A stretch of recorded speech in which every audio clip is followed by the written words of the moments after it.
Bonjour my friends, I'm Frankie and welcome to Club Foodie.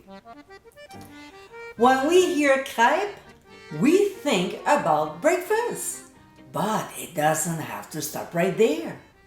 You can turn them into a nice dessert, such as crepe Suzette. There are such great food vessels that can make delicious savory dishes, like this one.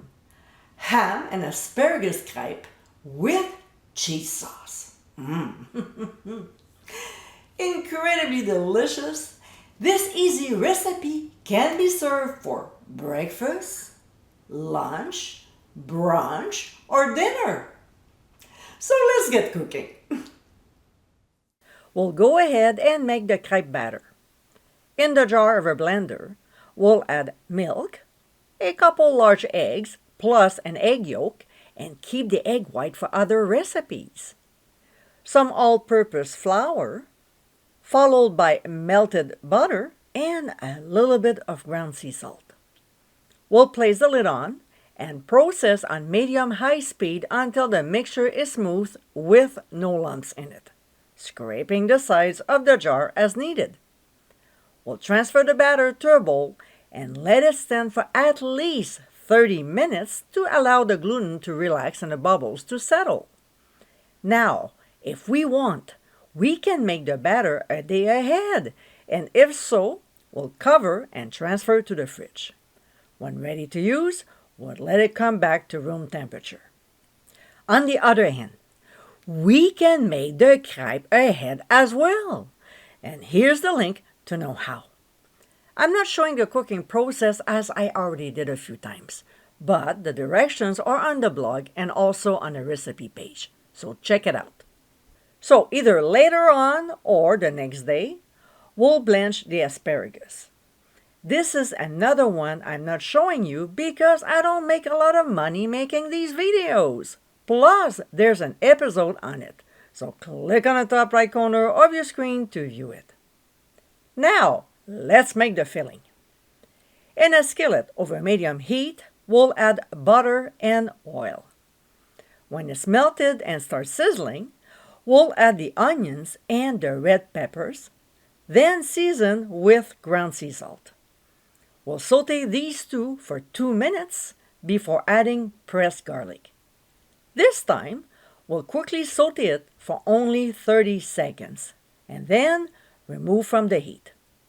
We'll transfer the ingredients to a large bowl. To this, we'll add smoked ham, then season with freshly ground black pepper and hot paprika. If you go for cayenne pepper instead, use a 1/4 teaspoon. Of course, we need some cheese in the mix, and we'll stir until the ingredients are nicely blended, then set aside. If you haven't made the crepe ahead, now is the time. Here's one of the recipes where I show how to cook them, so click on the link showing on your screen. Next, we'll spoon about 1/2 cup of the ham mixture into the center of the crepe, and then place 3 blanched asparagus on top, making sure the spears are sticking out a little for a better presentation when it's time to serve. We'll fold each side over the filling and place the crepe, same side down, in a 9x13 baking dish that has been lightly greased with cooking spray. When all 6 crepes are stuffed, we'll transfer the dish to our 400-degree preheated oven and bake for 15 to 20 minutes or until the cheese is melted. Meanwhile, we'll start by making a bechamel-based sauce. In a medium saucepan over medium heat, we'll add butter, and when it's melted, we'll stir in the flour, which is the same amount as the butter. We'll cook for 3 minutes, stirring constantly. A few minutes later, we'll pour in the milk that has been warmed up. Not boiled, just warm, okay? And we'll stir until the ingredients are blended and the sauce thickens. Actually, a whisk would have been a better tool. Anyway, when it's done and the sauce coats the back of the spoon, We'll add a couple tablespoons of Dijon mustard, which will give a little zip to it, and stir.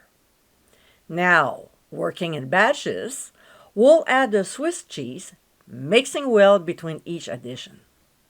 I love using this cheese for this recipe, but Emmental, Gruyere, or Jarlsberg are other options. Now, the sauce is done, and so are the crepes in the oven. Mine were fine at 15 minutes. We'll remove them from the heat, carefully transfer to warm serving plates, spoon some sauce over, and garnish with chopped chives.